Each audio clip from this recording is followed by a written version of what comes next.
Hi, welcome to Heritage Cajon, or heritagecajon.com if you're on the internet, which I would imagine you are. heritagecajon.com is the website for a brand new style of cajon. Looking very much like an old cajon. I'm going to show you some of the exciting things this can do. But as you've probably seen before, the cajon is simply a box. Well, not simply a box, but more or less a box. The cajon started as a box. It was a shipping crate, and a number of years ago, people decided, hey, why just ship stuff in these things? Why not, at the end of our shifts as shippers on the pier, sit down and jam a bit? So out of humble beginnings came what actually is becoming to be a very popular musical instrument. The cajon itself has undergone many changes since that time. A lot of them are trying to kind of bring it more into the line of, say, things like acoustic guitars. We're going to go over some of the different body designs and things that actually separate this from those cajons.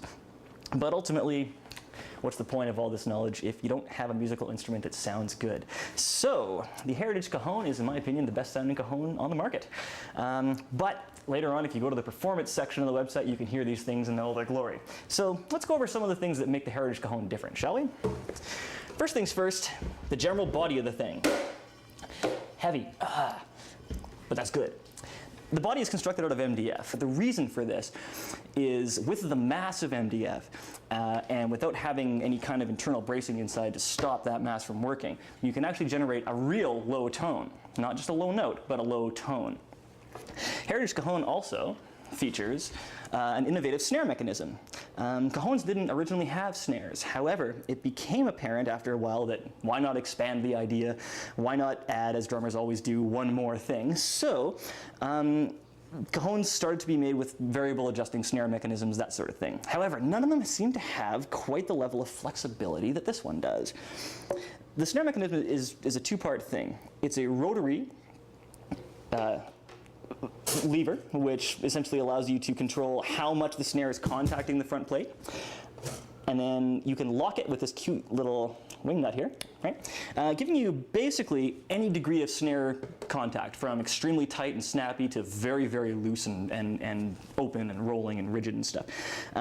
Pretty cool and very easy to do on the fly. Also, from personal experience, it's the only one that actually stays where you put it. Typically, they fall off halfway through playing, and there's nothing more embarrassing than a snare mechanism that falls apart. So, so far, haven't seen that with the Heritage Cajon. Now, as you'll notice behind me here, we have a whole bunch of different front plate designs. I believe the front plates are all maple. Is that what you use? Birch. Birch, all birch. However, different painting schemes and different methods of layering paint on them actually provide a wide range of different sounds. You'll find everything from straight up birch, very natural looking, which has a nice warm kind of tone, to actual sprayed and layered paint jobs with things as as fancy as a sunburst, or some of these really magnificent kind of custom jobs here.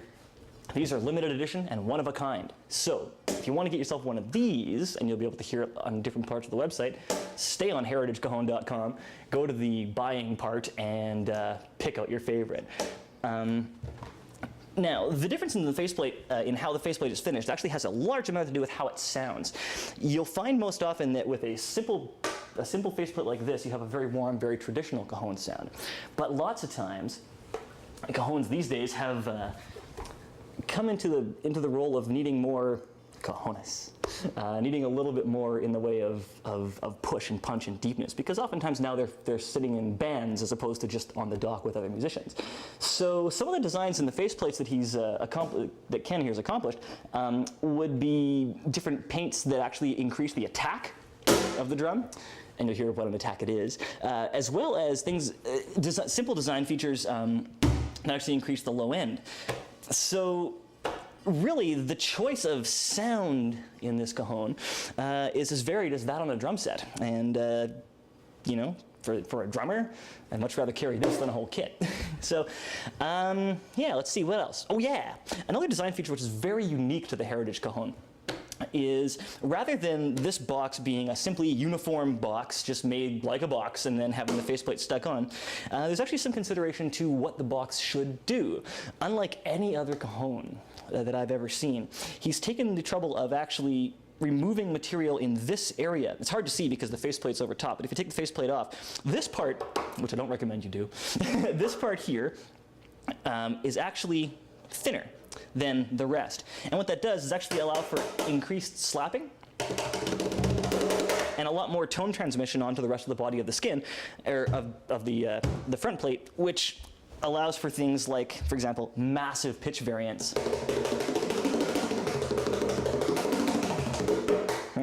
I've never seen a cajon that can have range like that. As well, as mentioned before, with the MDF body and all the mass that it includes, a low tone of pleasing lowness is actually available all over the drum set, or the drum set. See, I keep calling it a drum set because it has so many sounds. Ken's just over there. So the range of tonality in this drum is unbelievable. Also, how am I going to hear it in front of an audience, you might ask? Well, it's become a relatively common thing to try and add some sort of pickup scenario. However, most companies cheap out when they do this and try and make a pickup, design a pickup that's going to be easy to throw in and not necessarily reliable. What we have in the Heritage Cajon actually is a very simple pickup situation with the volume control right there accessible, not hidden somewhere inside the drum. The pickup actually does record, as we'll hear later, some just amazing low notes out of this, and helps the high notes push through those situations where maybe a drum set's what you need, but a cajon's what you got the room for. So we'll experiment a bit on that later. These are available with and without the pickups, and it's also a modification that can be done after the fact. If you purchase a Heritage Cajon and you love the way it sounds, but you can't hear it when you're playing the MTS Center, this is what you need.